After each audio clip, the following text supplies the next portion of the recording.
how does a young girl come to this country at the age of 5 and then go out and do all that? That's the most general question I've ever been asked in my life. When you got a little more specific. You betcha. When you got to New York, one of your first jobs in this business was, I understand, was providing the Spanish language for the version of English films, correct? Yeah. And how did that come about? How did your mom even know about it? After we arrived here, I mean, I was then about something like 10 years old. MGM Films used to loop all of their films into Spanish, and they did all of their musicals in Spanish. And I became the voice of Margaret O'Brien in Spanish.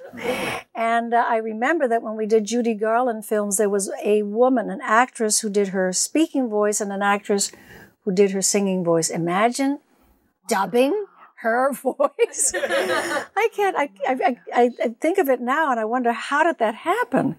Why didn't they just let her sing the songs, in English? But yes, that's what I did. And the man who used to direct those was a man named Carlos Montalban, who was Ricardo's older brother.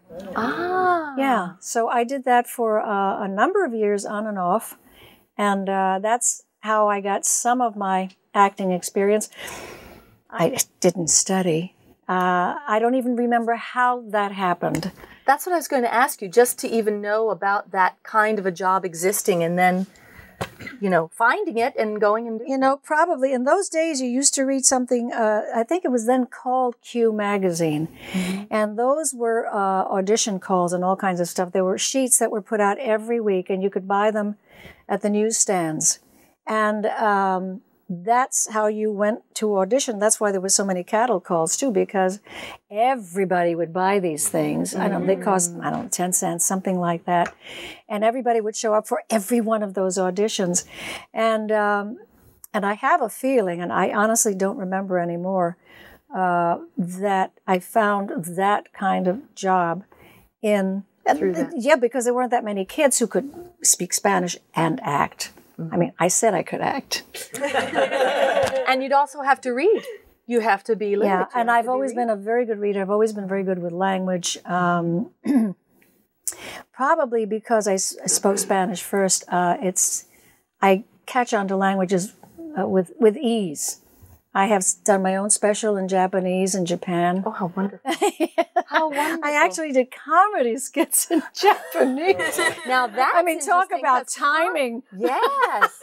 Comedy is such a How do you particular time that? thing. Yeah. But I did do that. I'm just good with languages. Now, when you were young and you were doing these things in New York, what was New York like in those days? And what was it like for a young actor? Because you were on Broadway by 13? I was 13, passing for 11, looking 9. I always looked good for my age. Still It's true. It's in the genes. Thank you, you animal. New York in those days, when I really started to take the whole business of acting kind of seriously, I started as a dancer. I don't know if you're aware of that. Yes. I was a Spanish dancer. And it started when I first came from Puerto Rico. I used to dance to records for Grandpa when I was a little girl in Puerto Rico. And when I arrived in New York City, practically months after I arrived, a girlfriend of my mother's who was a dancer, a girl named Irene Lopez, saw me dancing in the living room, and she said to my mom, Rosita really should take lessons. Let me take her to my dancing teacher, a man named Paco Cancino. And if you know, if the name Cancino sounds at all slightly familiar, it's because Margarita Cancino later became, his niece became Rita Hayworth. Ah. That's where the Rita comes, Margarita Cancino. And she was a Spanish dancer as well. And as you may or may not recall, I'm older than almost everybody in this room. So that's when that's where I really started. I started doing Spanish dance. And we were very poor. And Paco, who thought I had a great future, made a point of trying to teach me one dance and just a couple of classes because I couldn't afford to go all the time. And so I became a very good and quick learner when it came to Spanish dancing. And I made my debut at the age of 6 with him in a little cabaret in Greenwich Village, where he partnered me in one of the Spanish dances called the Sevillanas, where the guys dances in back of the girl and puts his arm around her. And we played castanets. I still play castanets to this day. It is nice. It's nice that I still do that. Yeah. But that's how it really started. So the acting came in much later, really. So your first Broadway show, was it a musical? No, not at all. I mean, what's a little Spanish girl going to do in a Broadway musical? What's a little Spanish girl going to do in any Broadway show? Right. And it was a show called Skydrift, which it had 4 leading male roles in it, and I was the little Italian girl belonging to the Italian family, it was a story based on kind of The Naked and the Dead, where that's the Norman Mailer book, where 4 soldiers who are killed in action during World War II get one last chance to come home and see their families and say goodbye. And ours was the Italian family. And Eli Wallach, who was not known then at all, played my brother, my older brother. And I played, what was her name? I remembered it till a minute ago. That's what happens when you're 73. Happens when you're... I played, Angela. And that's how we met. And I remember, I've never forgotten, and for some reason it moved me so, it made me very sad, I wanted to cry, that the director said to Eli, because everybody was so poor, the actors, everybody was so poor. He said, you got to get a haircut. And Eli fum-feed around, and finally he said, I don't have any money for a haircut, which was then what? I don't know, 35 cents, right. 25 cents. And it just moved me, so I felt so awful for him. And I thought, how is he eating? He probably wasn't. So that was my first experience. The play lasted literally one night. Oh my gosh. Drifted off. But it's famous because Rita Moreno was in it. And Eli. I also did my first film with Eli's wife, Ann Jackson. Oh, yeah, it just happened to happen that way. But Broadway, I mean, I'm amazed that I got that job now more than ever. You know, at the time I was so filled with hope and belief that that problem didn't even exist in my mind. It began to happen as I got older. I mean, it showed its face as I got older. Right. Well, I'm just thinking of a 13-year-old on Broadway. And but I have to tell you, I did something, oh God, I did something in one of the first previews. It embarrasses me even now to think of what I did. We're supposed to be having dinner, spaghetti dinner, when the son comes to visit. The only one who sees him is the mother. And the rest of us, eating away and talking and saying, Mama, who are you talking to? What's going on? And she's talking to the boy, her son. And during one of the early previews, oh God, I saw a lot of people, my instincts have always been thus. I saw them shifting their weight. I saw them yawning. I saw them clearing their throats. I saw them coughing. And I thought to myself, we're in trouble. And I thought, I have to do something to help this scene. And what did that bright little mind? Well, I twirled the spaghetti and twirled it, and then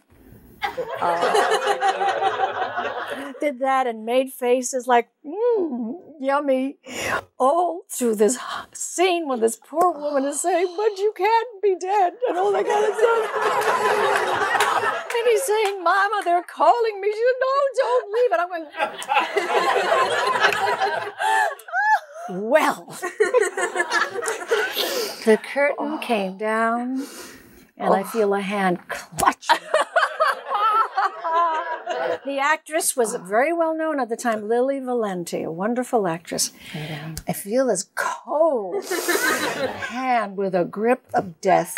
And from the back of me, because she's just doing this, shaking me, and she says to the back of my head, she said, if I ever, no, she said, if you ever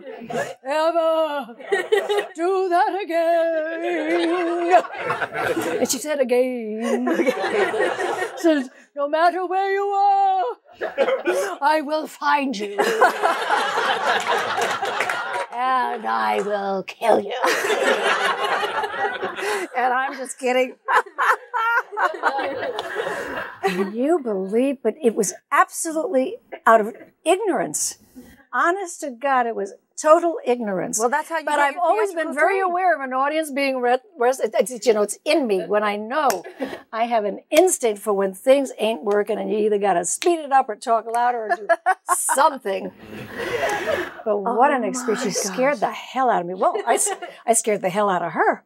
Sure. I mean, imagine she's thinking, my God, I have to see this child again tomorrow. Well, but there was no tomorrow. She was probably thanking her lucky stars. Oh my gosh! But you know what? I thought I had saved the day. There were, needless to say, I forgot to mention there were chuckles, and there were people guffawing in the audience. Can you?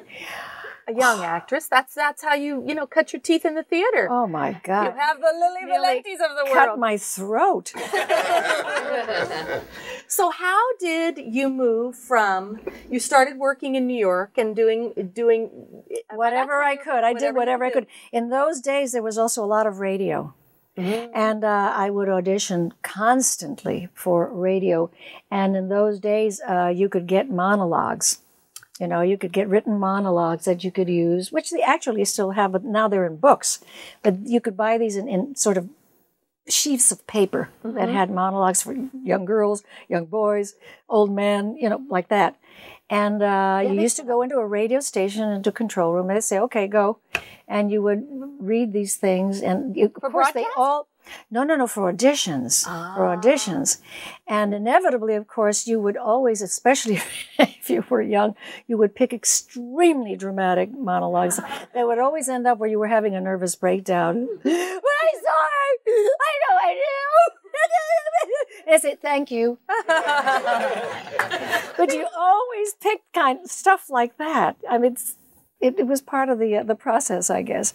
And I would guess that everybody did that, too. Oh, and I think they still do. Young actors and old actors still do that. Let me show my range. Ill-prepared. Yeah, right. Just wanting to show that range. Yeah. So you're doing all kinds of things in New York.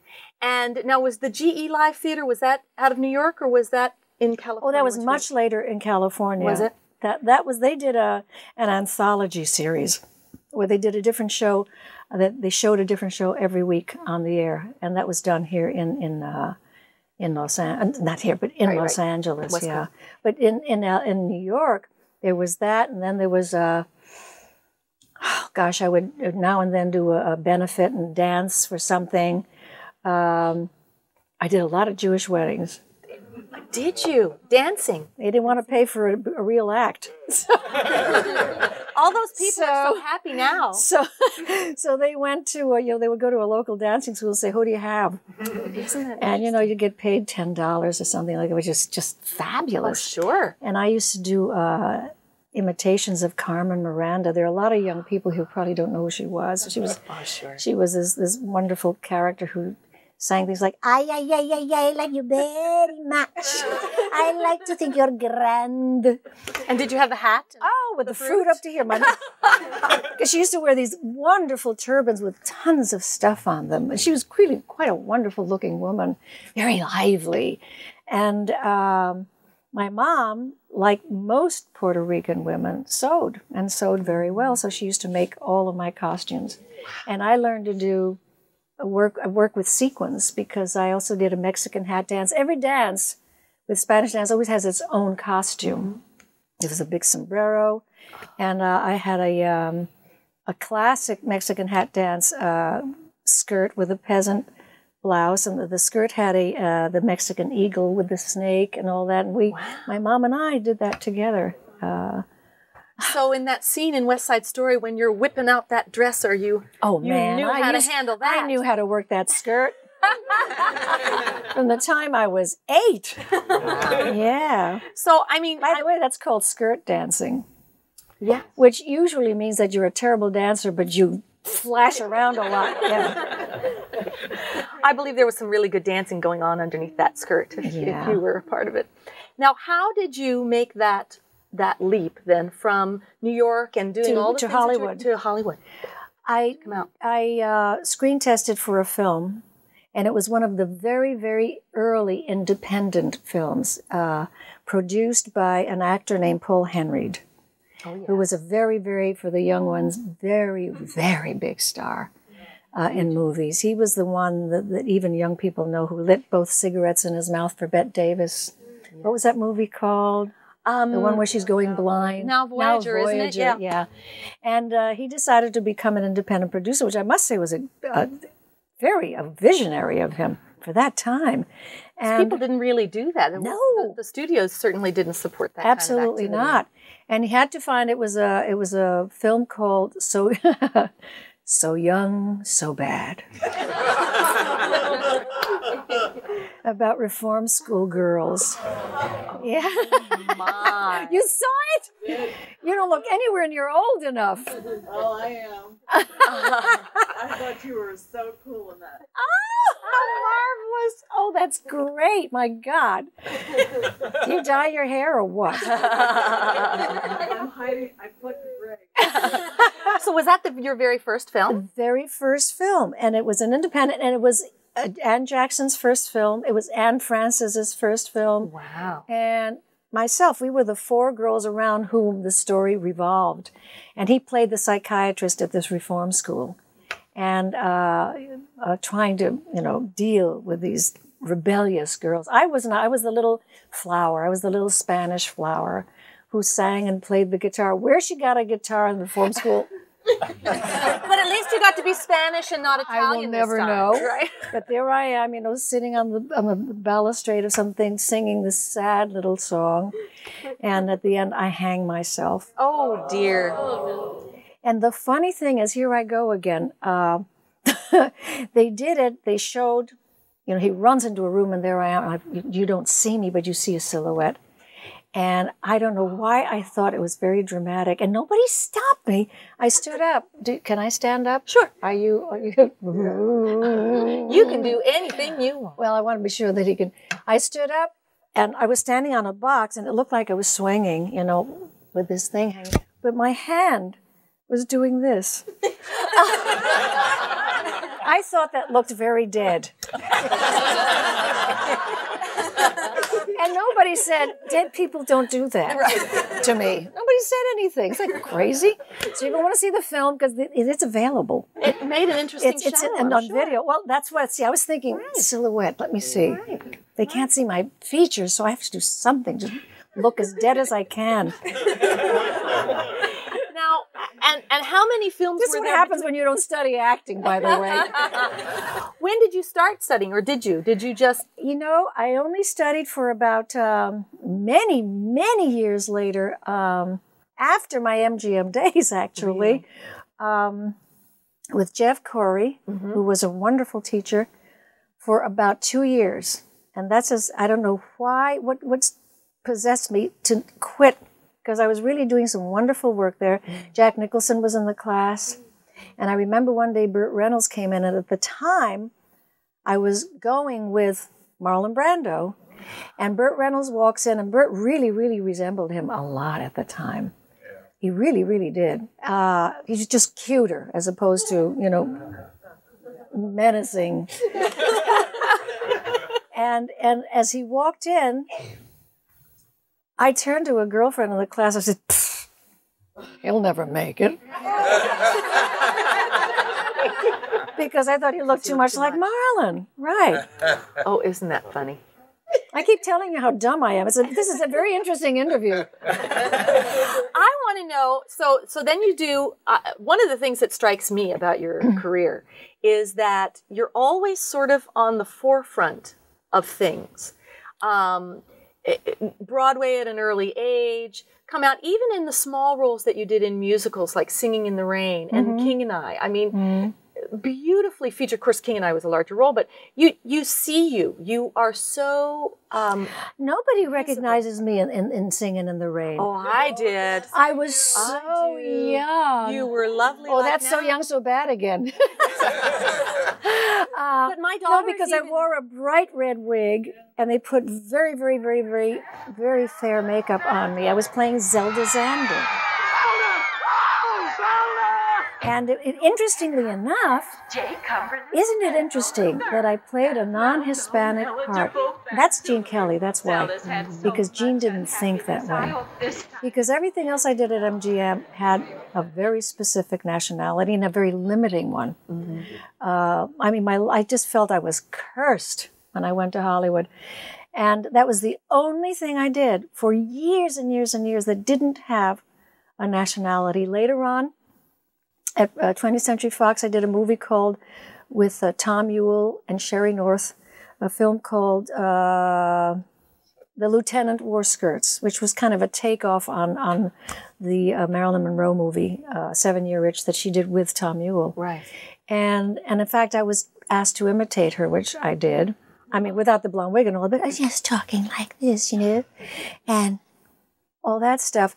And there I didn't play a personage with a specific nationality, and that was unusual.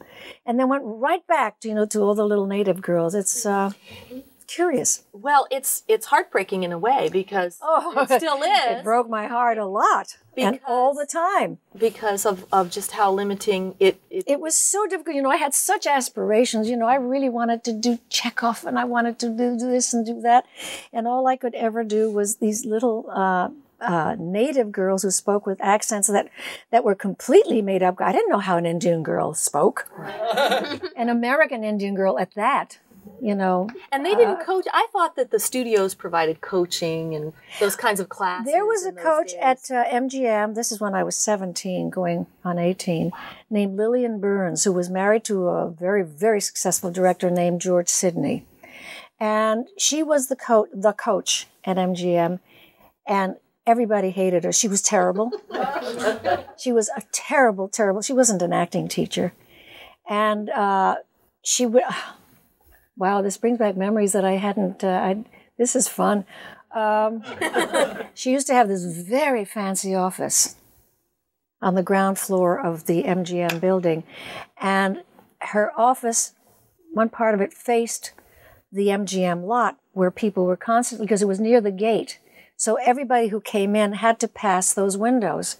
So she would sit here looking at the windows while you were trying to act, and she was constantly... and really, and you felt abandoned. I mean, you needed help. I certainly felt I needed help. And I thought, oh, wow, this is going to be great because I'm going to be a wonderful actress. This woman's going to help me. And she was terrible. I stopped going because I felt so awful. Mm-hmm. She made me feel very diminished. Well, your instincts were... even then, protecting. Oh, she was just a terrible teacher. I mean, she wasn't a teacher. That was bullshit. Right. She was George Sidney's wife, is what she was. Right. This very famous director's wife. Now, given that kind of thing. Oh, wait, before I forget, because there's always good stuff. Please, we love it all. And then at Fox had a coach, too, named Tamara Lytess. That was her name, yeah. She was the one who coached Marilyn Monroe. And she was a terrible teacher. But she and Monroe really, really, really had quite an astonishing connection. And she had always told Marilyn Monroe, can I stand up again? Without your having to change lenses or something? She always told Monroe, and she told it to the right person. She always told Monroe that she had to act from here. And she used to slap her crotch like that. And Monroe connected with, she just knew what she meant by that. Now, Lytess tried this with the other people, the other actors, and they're all saying, say what? But she had her own method, and it worked with Monroe. And you would see her on the set, because she was Monroe became so dependent on her. I mean, this was very well known at the time. It was in all the papers constantly, in all the gossip columns. She would sit in a chair right next to the camera.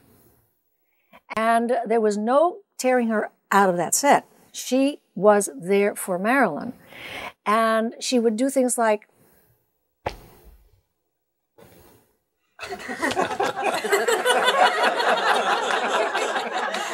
and Marilyn would go,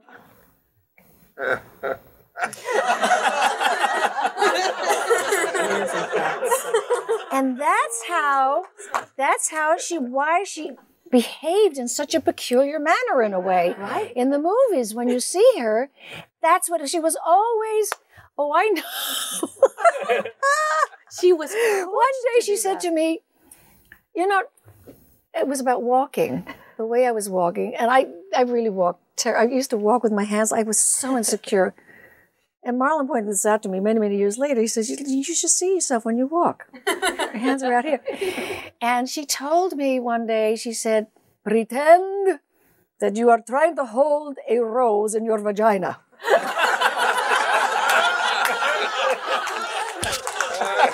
we happen to have one to illustrate the point. Actually, that's a great image. It really is.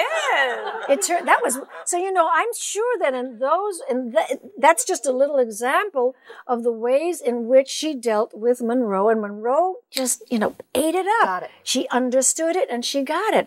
But it's also why she behaved as an actress in such odd ways. Very peculiar. Yeah. Very peculiar. I mean, nobody else acted that way. Right. And she wasn't necessarily good, you know, all the time as an actress. Sometimes she was very touching. She did a movie. It's the only one where she really got taken seriously as an actress, called Don't Bother to Knock. Does anybody remember that? She played a demented young woman who babysits for someone and then menaces the child. She was marvelous because it was all about this. You know, it was eerie. And she was I remember she was really, really good in that. But those are the two acting teachers.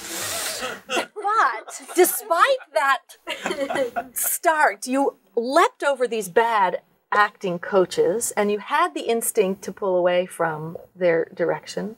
And now we have to go leaping forward to West Side Story. Because we only have... I know. I'd like to stay here a week myself, but... West Side Story, how did that happen for you? That's a great story, actually. I'd love to hear That's and it's funny, too. And it's also a testament to perseverance and chutzpah. I had done The King and I with Jerome Robbins prior to this.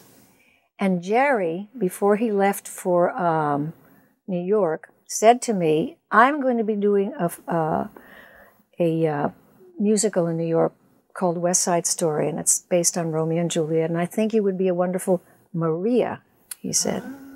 Because at the time, I was all Maria. And he said, would you come and audition when the time comes in New York? And I said, oh, sure. When the time came, I absolutely crapped out because I was too scared. I had done too many movies at that time. And in movies, you can always do it again. And, you know, you are really severely overprotected. And I was scared to death of doing an audition, a live audition. I just couldn't do it. My agent said, but you gotta go. My God, this is Jerome Robbins. I said, I can't do it. I just can't do it. About a year and a half later, I went to see the play in New York, and I just thought, oh, wow. Chita Rivera was playing Anita at the time. Carol Lawrence was playing Maria. Right.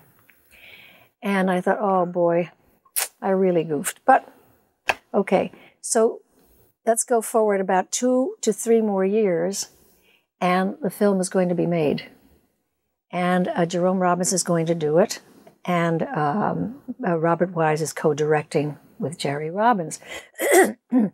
Well, they auditioned every dark-haired girl in California and outside of California for Maria, and thank you, and for Anita. They did not, because it's going to be asked, they did not audition Chita.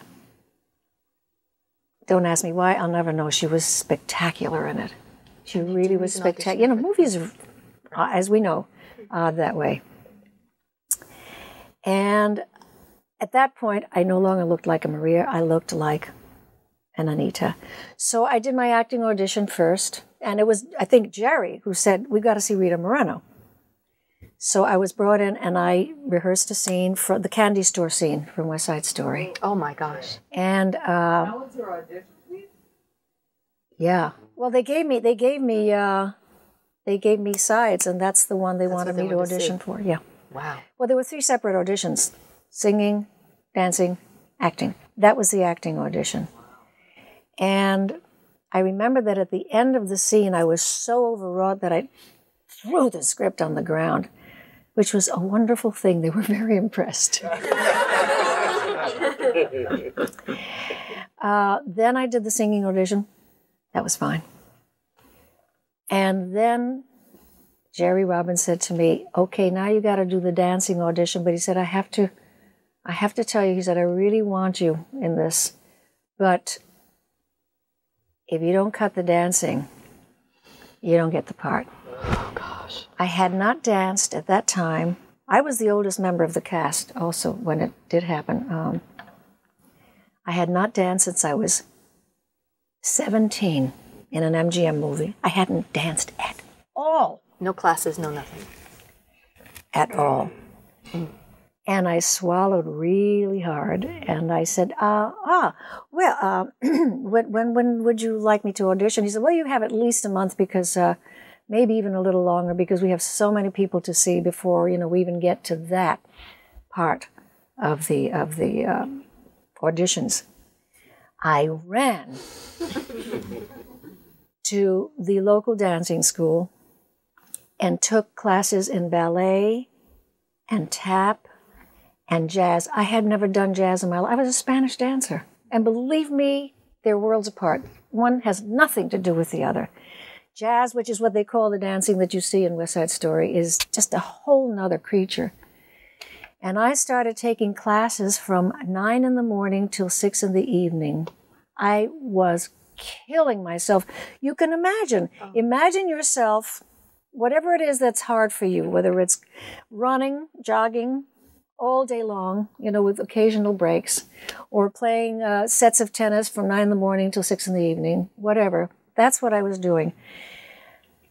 It got so bad that I used to, by the time the day was over and I would go into the ladies' room to put some cold water on my face, I would raise a fever.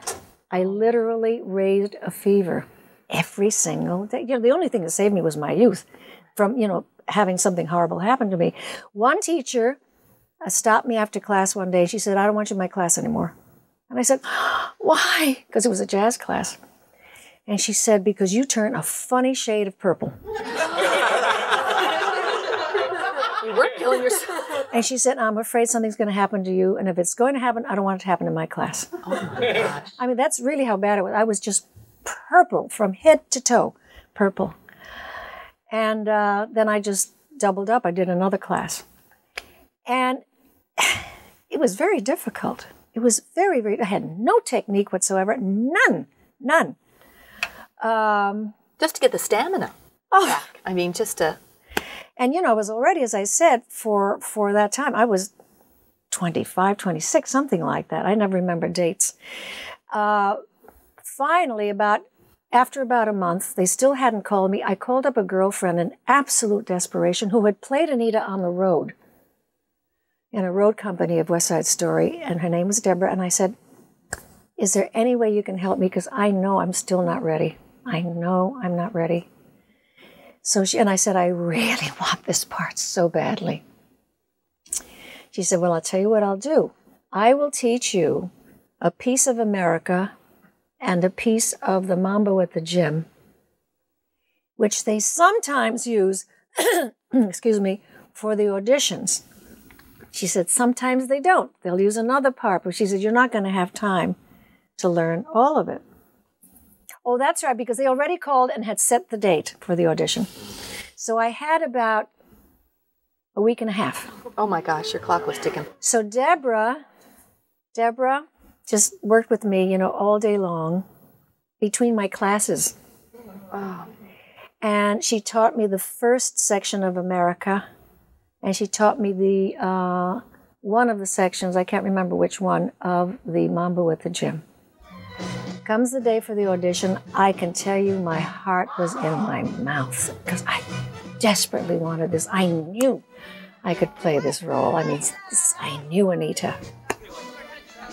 And I went into audition for the Howard Jeffries, who's still with New York City Ballet, who was Jerome Robbins' assistant dance director. And he held the auditions.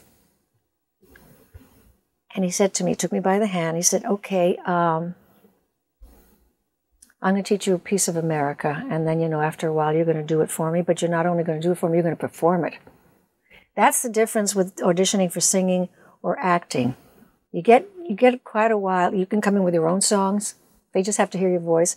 And with a scene, you study it until you're ready to audition, and you go in and audition. With a dance audition, you learn it, and you perform it. You don't dance it, you perform it. You know what I'm saying. Well, of course, you're all in the business. And I said, okay.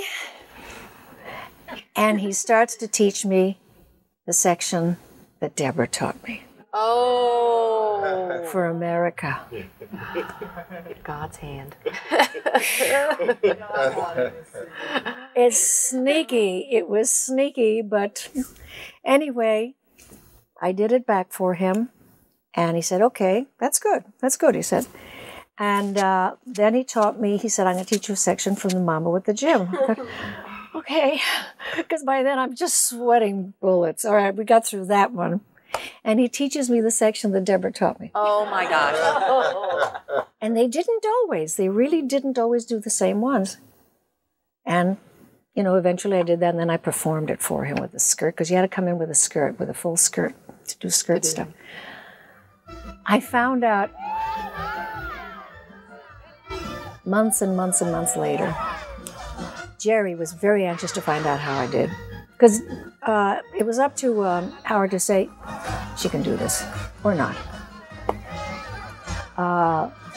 Jerry was very anxious to have me in the movie, and he called Howard and he said, so? And Howard said, well, it's obvious she really needs work. And he said, but he said, I think she can do it. But he said, you know what's really amazing? She learns so fast.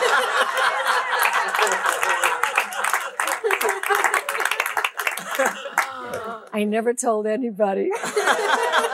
Howard to this day doesn't know. Oh, Howard better not see this. But meantime, just the other day, I was looking through a bunch of my pictures, of which there are many, and there were some from West Side Story rehearsal, and there is the most gratifying photograph from the back of me where I'm doing an attitude turn with a skirt flying all over the place, and I'm up in the air with this attitude turn, and there's Jerry facing the camera, looking very pleased, which he didn't do too much of. So it's very nice.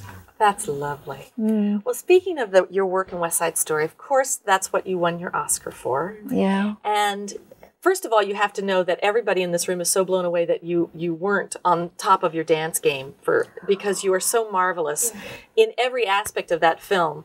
Dancing, singing, and otherwise. Well, I have Jerry to thank for that. And also Howard Jeffries really, really, really just literally broke a step down from its inception for me, because I really didn't know where the impulse came from with those kind of steps. They were so unfamiliar to me. He really, really helped me so much. But your desire was so great. Your desire. Yes, because I heard recently from someone who was an extra in the Mambo at the Gym sequence in the movie.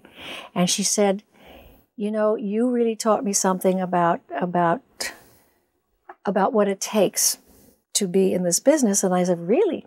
She told me she was an extra, a dance extra. And she said, whenever they called a 10-minute break, she said, you never sat down. You rehearsed the steps. I said, really? I don't remember that. I said, really? She says, you never, ever sat down. The only time you sat, she said, was either go to the bathroom or for lunch. So, yeah. I worked very hard. Well, I have to ask you about a scene. And I'm sure you've been asked a million times because it's the one song that you had to also be dubbed. Yeah, A Boy Like That. Boy Like That. Yeah. And yet at the end of that scene, your acting work, your work in it is so exquisite and so beautifully realized. As you sing, it's absolutely gorgeous. And were you singing to Betty Wan's voice on the set? I was. What happened was that the reason I was unable to sing that song is that my range wasn't, I didn't have a low voice. I really was a coloratura at the time. And that song has a range like that. You may notice if you have the album with Cheetah, that in the high stuff, she has to scream the notes out, very smart, Maria, very smart. Those I could hit, but I couldn't do A Boy Like That. In fact, when I tried to, all you heard was air. I could not make a sound, so they had to find somebody to my eternal sadness, because I really didn't like the way she sang it. I was there when she recorded it, but I couldn't make my feelings, she just didn't get it, what I was trying to do with it. I wanted it to be, like that, A Boy Like That, who'll kill you. Forget the singing part of it. That's not what's important in that song. It's the emotion and the passion. And she's doing things like A Boy Like That, who'll kill your brother. And the accent wasn't thrilling either, for me. And I'm not making fun. That she did the best she could. Well, it's such a bizarre notion to take that away from the actor, the voice. And it's very, very difficult for me to watch it because I start doing this. I'm trying to make the voice do what you're seeing, because what I was doing and what she was doing were really at loggerheads. They were not the same thing. So how difficult was it for you on the set to be doing your work and hearing that voice? I was killing myself doing the growling and all that kind of stuff, and of course her voice was kind of smooth, and it was very difficult. It was really, really, really hard. Well, your work is still exquisite. The funny thing, though, is that she now claims that she dubbed all of my stuff. Isn't that interesting? And more than that, the newer Columbia copies of the album have her name on it for everything. I suppose I could sue. The thought of it exhausts me. But but imagine taking credit for doing that. That's yeah. For the record, that's why I brought it up, because yeah. Well, you can everything tell else it's you, was but you can hear your voice. I mean, when it is you, that's all of that is there. That life, that through line, what you're doing, all of it is there. Yeah. I'm just wondering if they could even get away with that today. I mean, the whole situation of keeping Natalie Wood separate from what they were doing, and they did it in many films. And now with Moulin Rouge in Chicago, I wonder what they did in those days, if you look at the early album of West Side Story, it doesn't say A Boy Like That, Rita Moreno or Betty Wan. It says A Boy Like That, Anita and Maria. That's how they got away with it. That's how they got away with it. Yeah, nobody knew who was singing for them, so it might as well have been us, Yeah. So I want to talk a little bit about now this journey from West Side Story and the top of, you win the Oscar. And again, I'm seeing that by the 70s, you're doing really cutting edge. Carnal Knowledge is a film way ahead of its time. Do you know that was the test pornography case with the Supreme Court, Carnal Knowledge?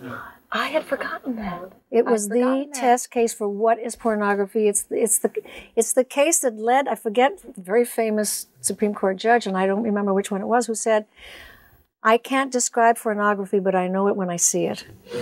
Because people say, well, what is pornography? And they were saying this is not pornography. But that movie, oh my God, that was a groundbreaker. It was huge. Astonishing. Huge. Yeah. And then also then you're moving into public television and Electric Company and Sesame Street. And did you know when you were choosing these projects, were you choosing them because we forget, one forgets that, these were all groundbreaking. They were also projects. With things like the Electric Company, which was a reading show for children done by the Children's Television Workshop. It was their follow-up show to Sesame Street, which also, by the way, had Bill Cosby in it and Morgan Freeman. playing easy reader. And it was groundbreaking. And at that time, working actors did not do children's shows because it meant you were out of work. There was the Pinky Lee thing, you know, when he had a show for children. And it was something you did not do in peril of losing your entire career. And I just thought, we had a little girl then, our little daughter, and I just thought that Sesame Street was one of the best things I had ever seen in my life.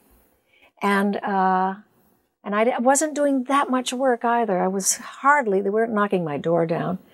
And I thought, well, if you're going to ally yourself with a children's show, I can't think of a better company with whom to do it than the Children's Television Workshop. Such a classy organization. And, you know, look what you're doing. You're helping children to read. And it was helping to teach my husband's Jewish aunt, who never did read English until she saw that show, and started to learn how to read English. Is that wonderful? That is. Yeah. I'm very proud of my participation in that show. They're putting out a DVD. Oh, that's great. Finally, they're putting out DVDs. Because I've been waiting for it. Well, actually, it's been on the air on Noggin. There's on cable. A cable, yeah. I don't know if it's still on, but I know it was on for all of our seasons for like 5 years or so. And so, and this brings you an Emmy, a Grammy. Yeah. And then all the television. No, the Emmys were for different things. I just got a Grammy for that. Just a Grammy for. Yeah. But then they put out an album, the Electric Company album. Right. Yeah. So I thought there was an Emmy for that The too. two Emmys were for Rockford Files, and the other one was for The Muppet Show. Oh, it was The Muppet Show. I knew it was children's I knew it was in the same. Right.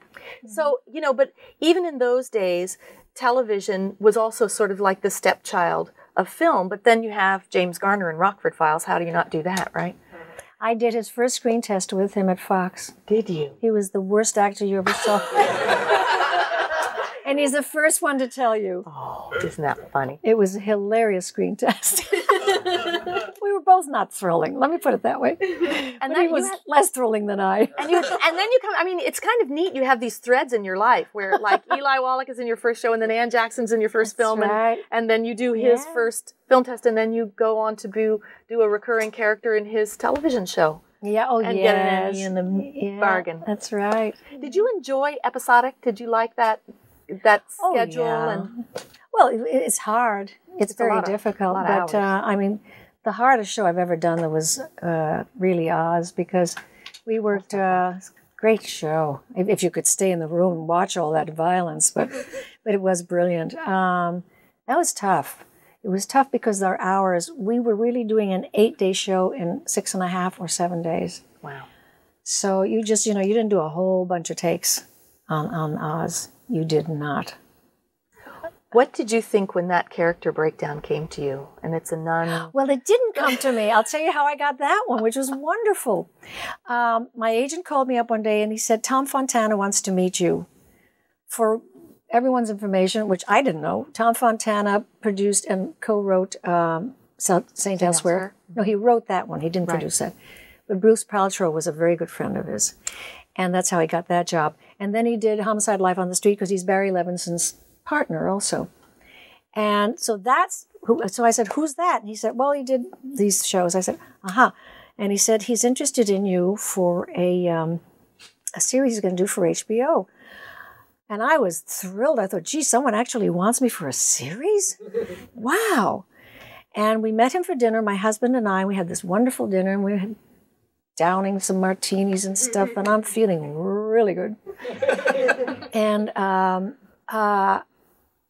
And finally, we get to near the end of the dinner. I'm saying, so I think maybe we should talk about the show. What is the show? He said, there is no script. Okay. He said, there is no script, but I'll tell you what it's about. And he told me what it's about. And I said, God, that sounds amazing. It's just great. But what would I be doing in a show like that? And, for those of you who have not seen it, it's about life in a maximum security prison. And it's really, really rough. No holds barred. This came before Sopranos. Yeah. Very gritty. We were the groundbreakers on that. That's what I'm saying. You're always doing that. Yeah, it's true. I never mean to, but there you are. Anyway, I'm about to put a piece of cake, because we're for dessert at this point, into my mouth. And I said, what part? And he said, oh, well, you would be playing the nun.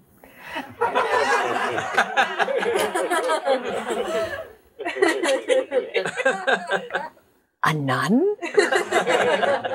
You have to remember that until then, I was always playing either something fiery or something slutty or something sexy, but nun?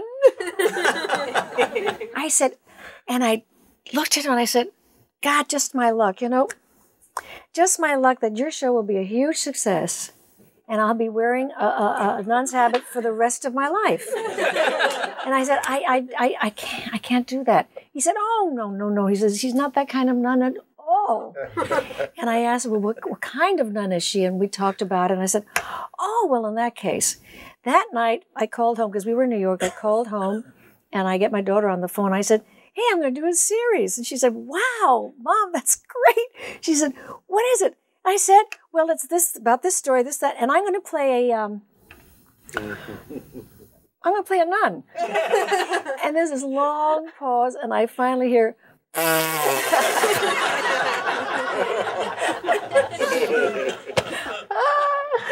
everybody I told it to did the same exact thing. Nun?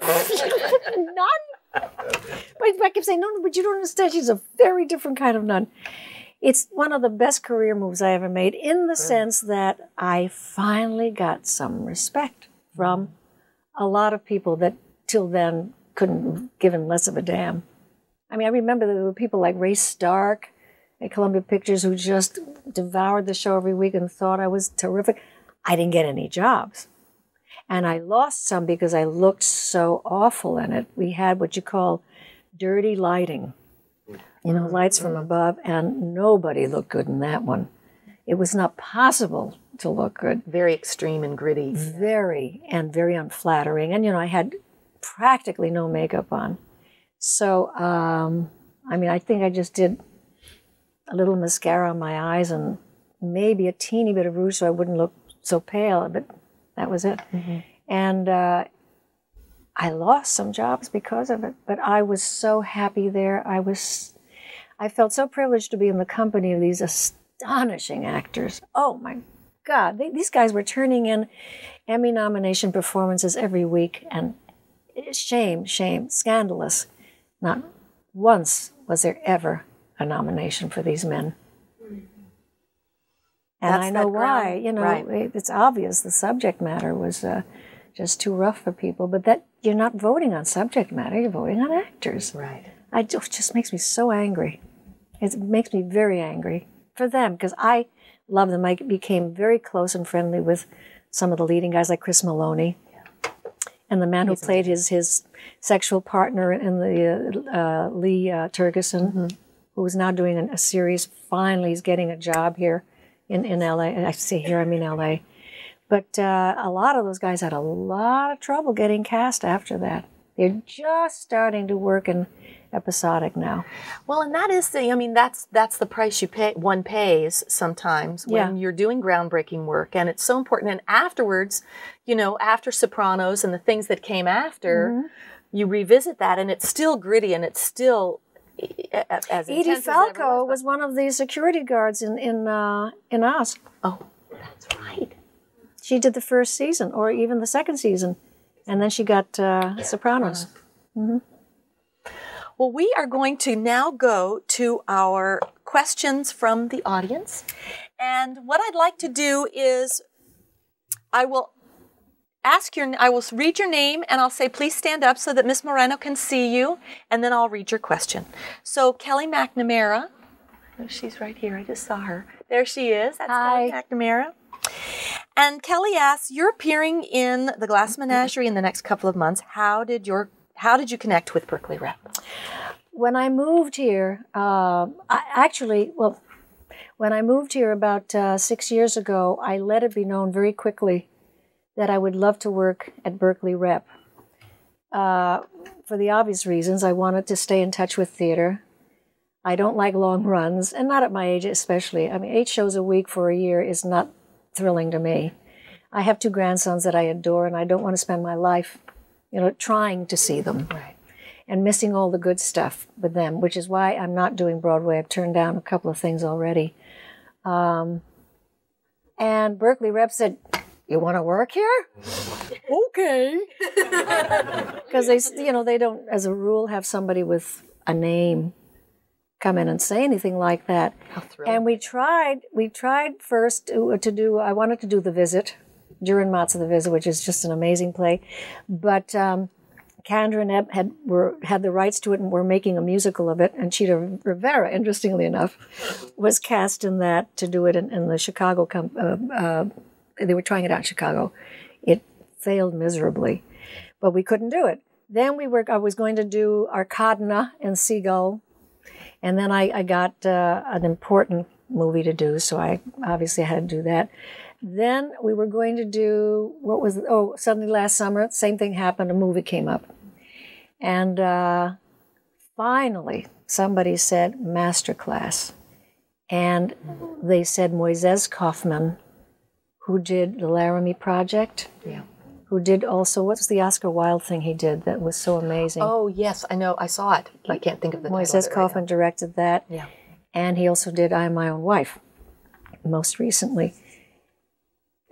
Wanted to direct it, and I said, "Ooh, I want to work with him." And Masterclass sounded terrific. And that's how I connected with Berkeley Rep. Now we've been trying to find something else for next year, and finally I wanted to do, they offered me Our Town as the narrator, but I wanted something more dynamic than that. Also, if you've done Masterclass, and we did it with enormous success, you don't want to follow that with something that's so passive as Our Town is. It's called pacing and timing and show business savvy. You don't want to do something that's very, very down here, which that is. It's beautiful, but not the thing to follow Masterclass with. So I had done a Glass Menagerie before with my daughter, playing Laura, a number of years ago, and I've always wanted to have a second crack at it, and I'm really anxious to do it, and that'll be next year. It's not a few months. It'll be the new season next year, and I'm eagerly looking forward to it. Well, we are eagerly looking forward to having you on the boards again, because it's so wonderful. I love doing it. You're a treasure. Tricia does not have a question. She says she lived in the Hollywood Studio Club when you were still there. Were we there together? Oh, well, you didn't know me, but I knew you. Did I have You were a big star. You and Kim Novak. Kim Novak was there, that's right. Did I have a rep? Did I have a rep? Because somebody told me who was there, I met recently, the Hollywood Studio Club was a place for girls to live in. We each had a room. And it was run by the YWCA. Oh. And so it was very strict in that. And I used to neck out front with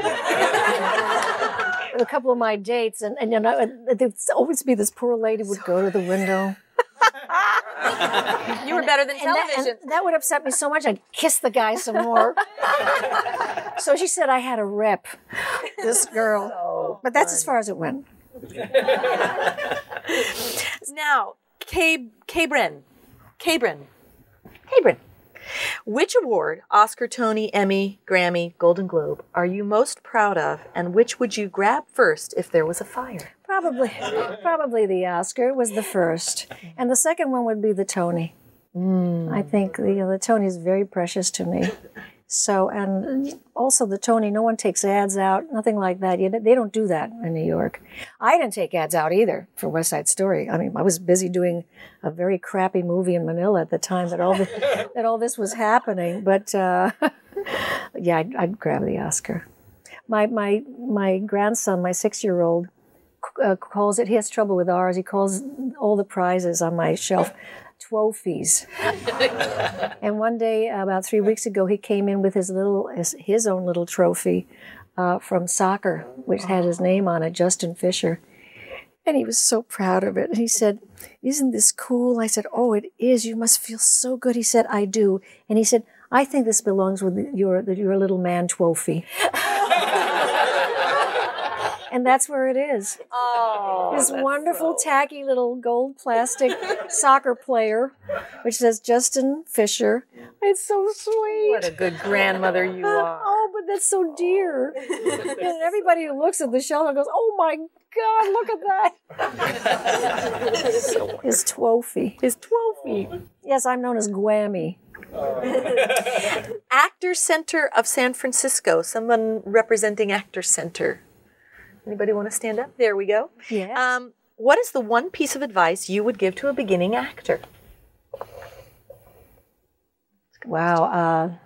There's only one, and that's study, study, study, study, study. And have a job that will help you support you while you're studying.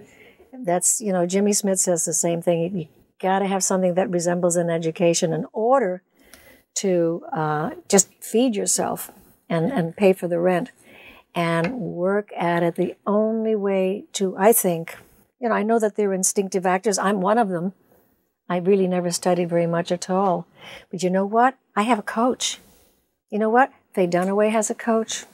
Meryl Streep has a coach. And it's amazing how many actors worth their salt. Sharon Stone immediately runs to her coach before she does a movie and works on the stuff. So it never really stops. You never really stop learning. You do tend to forget things, technical things about acting that need reminding. So that's it. And obviously perseverance. Never, ever, ever giving up. And I think I'm a living, screaming example of that, because there were so many times I could have wanted to quit with my problems with typecasting and all that kind of stuff. I still have trouble with that. It's amazing. It is amazing, isn't it? Yeah. That after, that we as a culture haven't moved beyond that narrow. It's astonishing. Antonio. Oh, that's Antonio. I think she just answered you. Yeah. Antonio had a similar question. Oh, okay. Roman asks, why and how did the name change happen? How did you become... okay. I was born Rosa Dolores Alverio. And when I went to MGM, names have fashions. And Rosa was not a pretty name at the time. Most people, when they thought of Rosa, always thought, I don't know why, of a heavy Italian woman sitting on a stoop and you could see the garters. That was the picture. It's so funny. And Rosa is a beautiful name. Rosa Dolores is a gorgeous name. And the producer of my very first film there, which was a musical, Joe Pasternak, who was a big-time producer of movie musicals at MGM, said, you don't want that name. I said, I don't? He said, nah. And at one point, they tried to name me Tina Marina. And even as shy as I was, imagine being in this MGM, the studio of your dreams, and turning somebody and saying no to somebody, but I thought, I can't live with that name. So Moreno was my stepfather's last name. I took that. I was Rosita Moreno for a long time, which is my name. Rosita is diminutive for Little Rose. And then they said, well, they came back with, how about Rita? And I didn't dare say no. Mm-hmm. And I like Rita if it's pronounced, if you hear the T. Mm-hmm. And, when I went to England, it was always Rita. So I always say Rita. Rita is not so terrific. Rita is pretty. Mm-hmm.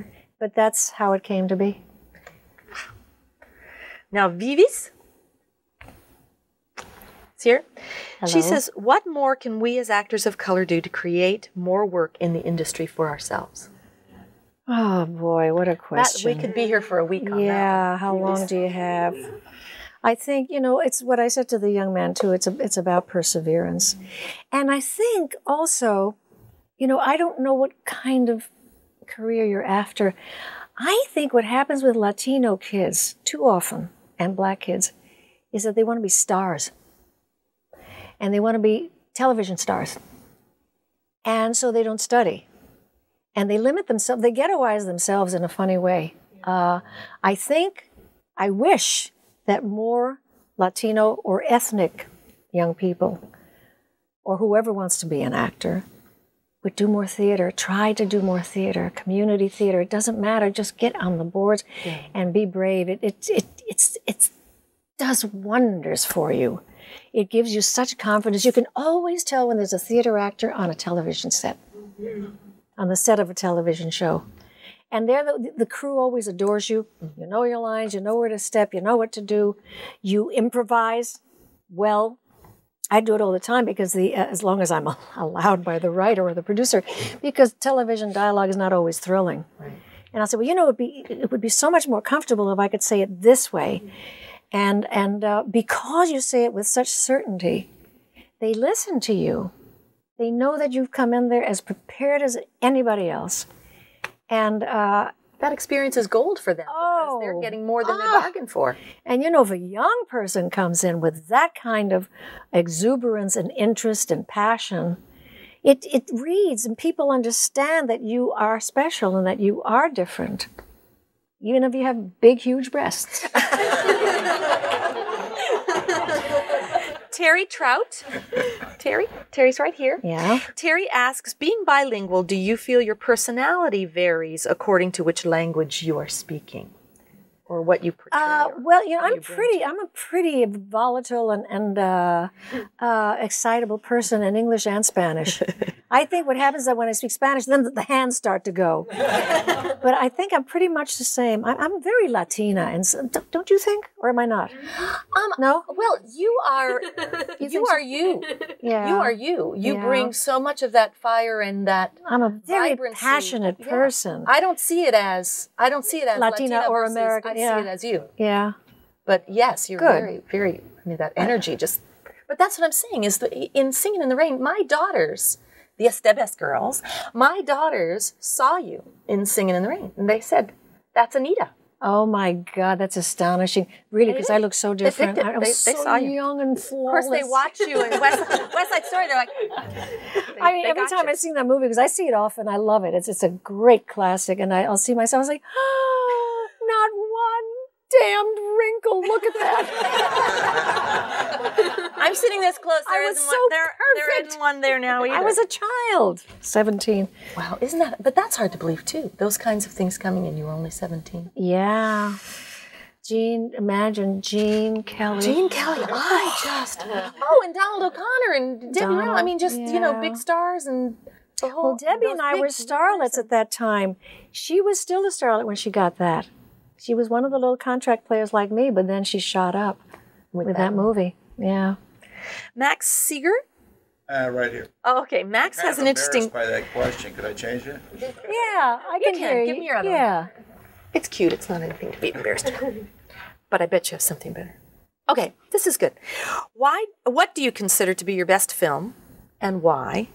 And would you consider speaking to residents in Marin County at the Lark Theater in Larkspur? We do the Latino Film Festival there. Oh, really? Yeah, and it's just reopened after being closed for 5 years. And they need a little help. I see. Well, we'll talk about it. It's doing fine. Anyway, sorry. What is your favorite film role and why? My favorite film? It has to be West Side Story because of, it brought me so much celebrity, brought me a number of awards. But I have to tell you that I also, there's a couple that I love the Four Seasons, the Alan Alda movie. That's a good movie. And I laugh at it it's my Christmas movie. I watch it every Christmas. Do you? And I laugh at myself like it was somebody else. One of my favorites is The Ritz, where I play that insane Googie Gomez, the Puerto Rican. Yes. So great. That crazy character.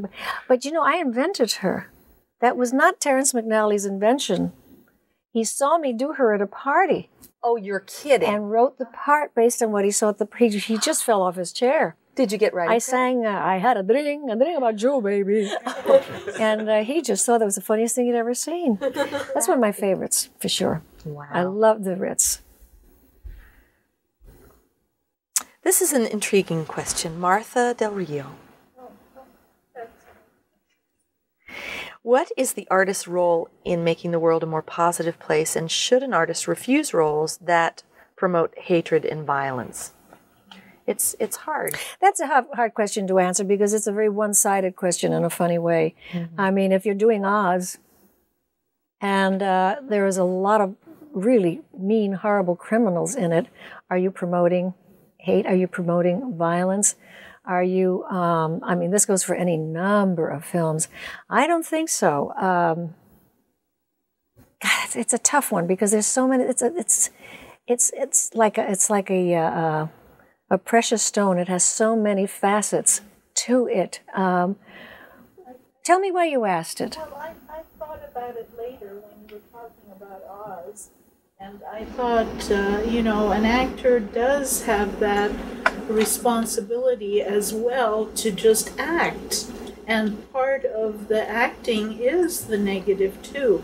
So I thought later, I shouldn't have asked that. It's a good question because there are certainly certain parts I would never play for that very reason. So it's a question of what kind of judgment or apparatus you have, well, not in here so much as in here, and what that means to you. I was asked, in fact, apropos of that, I was asked to do a number of years ago when I hadn't done a movie in a long time, and I was feeling very depressed and sad. Every few years you go through this, I guess I'll never work again. And it was one of those terrible, fallow, empty times for me. And I was asked to read for a part in a movie that Kevin Costner was going to make. And he was very hot at the time.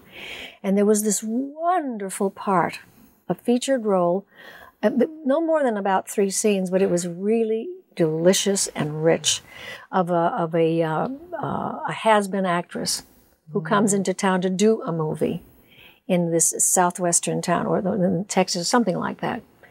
And it was funny, and it was gutsy, and it was a show-offy part. And I thought, oh boy, I can't wait to try out for this because I know I'm going to be wonderful in this. And I went in, and it was one of the, who are those famous, the Scott brothers? Ridley Scott and Tony. This was Tony Scott, English. Mm-hmm. Important to mention this. And I came and I introduced myself. He said, yes, I know who you are. And I said, okay, which scene, this one or that one? And he said, oh. No, he didn't say, he said, oh. No, because he's Tony. He's Tony. And he said, no, that's not the part we want you for. And I said, oh, really? Oh, well, what part? And he said, well, the whorehouse madam, Mexican whorehouse madam. Oh. Which I think had 2 lines and 2 scenes. And I tell you, I mustered up all of my courage. It was so hard not to cry. And I stood 8 feet tall, and I said, I don't do whorehouse madams. He said, but won't you? I said, no, don't even go there. And I left, and I went into the car and burst into tears. Oh, I was so hurt, so wounded. It was such a terrible thing. And it's as though that in one moment he obliterated the Oscar, the Tony, the Grammy, the Emmys, everything. It's like, it's amazing. Not to mention, and I say English because there's something about the English. They still think of Latinos in a very cliche kind of way, stereotypical way. Yeah, it's interesting. And they should also, by the way, I've been to New York and seen the 2 Streetcar and Menagerie. They should also never direct Tennessee Williams. To quote Joan Rivers. Now, Michael had a question that was sort of along those lines. Michael, say hi. Michael Chang. And you've answered this, but I bet there's more that you could elaborate on. Was there ever a time in your career when you felt that with the typecasting and stereotyping, and you knew that these jobs, that's what they were, and you took the job anyway? Oh, absolutely. Absolutely. That was then, remember. I don't know how I would have behaved now. I think I know. I probably would have said no. But number one, I had to pay the rent. Mm-hmm. I had to make a living. I didn't have anyone to support me. My mom wasn't making any money. We did a lot of things like that, Latinos. And I really played a lot of the little Latin Spitfires in those kind of movies. And what made it so painful is that I wouldn't work for months and months. And then I'd finally get a job. And it would be one of these roles. Mm. And it's like you're in a vat of doo-doo. Yeah. You know, you can't be happy, and you're glad to get a job, and you're glad to be seen in a movie, because who knows, somebody may just see beyond the part and say, hey, this young lady can act, she's good. And that's always your hope, you know. But it was so hard to be on the set with a girl with the darkest makeup, with the funniest little sexy outfit. Always, always, always, it was very difficult. It was really, really tough. So that's why when something like the Tony Scott thing happens at the age, I know I was 60 then, no, I was 55, something like that, it's just shattering. And I don't care how strong you are, and I'm strong. Or let me put it this way, I'm very resilient. And that's an important quality. Remember when I said perseverance? You get knocked down, you get up, you dust yourself off, and you just keep going, moving forward. But it was very tough, really tough. And you know, I'm lucky that I have a husband who really, really has held me up by the armpits on more than one occasion because of those kinds of things. And then again, you know, there is carnal knowledge where I played someone that had nothing to do with being Latina. Right. So there are those spots here and there, and that was an extraordinary scene. I mean, it's horrifying. Yeah, but it's no, but it is. It's a horrifying scene. It's depressing, and it's gorgeously written. But it was a scary scene to do too. You just keep going. I'm like the fucking Energizer Bunny. On that note. Is that our button? I didn't make out a card because I couldn't think of anything, but I wanted to comment on Oz. I could not watch the Oz because I found it so depressing. It was so real that I remember watching it. I watched a few episodes and they were so damning, and I'm from the hood. And I thought that's probably why. You say, I've done this, been there, done that. I've seen a lot of stuff. It's a very depressing show. It's a very violent show. It's more violent than I would have liked. In fact, I got furious at Tom Fontana once for just going what I thought was one step too far. I couldn't stand it. When he came on the set, I rolled up a newspaper and beat him on the head. And he's doing this, and I said, how could you do that? What is wrong with you? I really was angry that he went so far. But, and I, you know, one of the next question that's going to be our final question because we want to wrap up, but one of the things that's intriguing to me is that you have always seemed to be one who has broken down those, you've come up against them, yes, had to deal with them, yes, and broken through them. And you're really a beacon to actors of all stripes. But certainly when you're dealing with stereotypical casting, you're just a person who has been able to do that. To me, it's an absolute miracle. I have no explanation for it because it's absolutely so. And in those terms, it has nothing to do with me. I've just been so lucky to here and there get these wonderful things to do.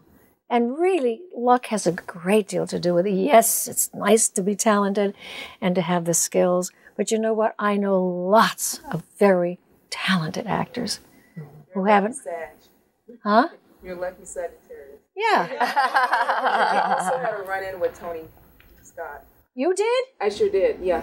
On a fan. Can I hear this? I was an extra on a set, and they literally drove through, and I had a pre-op surgery foot, and I was just sitting around. It was two of us, Howard Fung, two Sagittariuses. He had went to get coffee, and I was standing around. I said, I got to sit down, right? And so the truck rolls in. Howard's walking up. I'm sitting on a truck, little bed, and they picked us. Just because, you know what I mean? And I associate that, whatever. We were really lucky. Mm-hmm. And then I found out later that we were Sagittarius. But the thing with Tony, So the thing with Tony, and he just looked at me and he said, okay, Valisa, I'm going to give you an upgrade. And I was like, wow, just out of the blue. Well, there you go. Sometimes there's good things too. The Sages get good things too. Well, it's in our zodiac. Well, I hate the term upgrade, but never mind. Well, that was my big story. I want to ask you, in your life, in this beautiful, rich bouquet of your life, what is the thing, not just a word or work or whatever, what is the thing that is your greatest joy? I'm so glad you asked that, because I have the answer. Aside from the family, we're talking now about my life as an actor. There is something so bloody thrilling about moving people. Whether it's to laughter, whether it's to sadness, whether it's whatever it is, there's something so magical to me about becoming the audience through the character that I'm playing. That is thrilling. It is so exciting to me. And I feel positively messianic about it. I really do. When I do my cabaret act, by the way, I hope you'll come. I'm doing my cabaret act at the Plush Room in September. Great. That was my final. When I do my that show, for instance, and a couple of interesting people have picked up on it. I feel I have something spectacular to share with people. And I can't name it. It's not about talent. It's about something that lives inside me that is fine and special and unique. And it really shows when I'm doing my in-person shows, because I can connect with the audience. And on 2 different occasions, 2 people who are psychiatrists brought this up. And they said, you feel you have something to impart, don't you? And I said, yes, I do. That's right. But it was so wonderful that people picked up on it in such a specific way. I do. I feel that I was born with this very special thing I have in me that I love to give. I have so much of it that I love to give to people. It's my gift. It's a great feeling. Well, thank you for sharing that gift with all of us. All yours. Thank you. Thank you. And thank you so much for coming and for your interesting questions and your interest. And I hope I gave you something to take home. I hope so. No. And the Plush Room? Yeah. September 20th for 3 weeks. And I have to say that for whomever wants to come, I'm not bragging, we sell out real fast. She does. So I tried to go if you want to come, reserve early. Okay? And thank you all again for coming tonight and sharing this wonderful night with Rita Moreno. This is for you. Oh my God.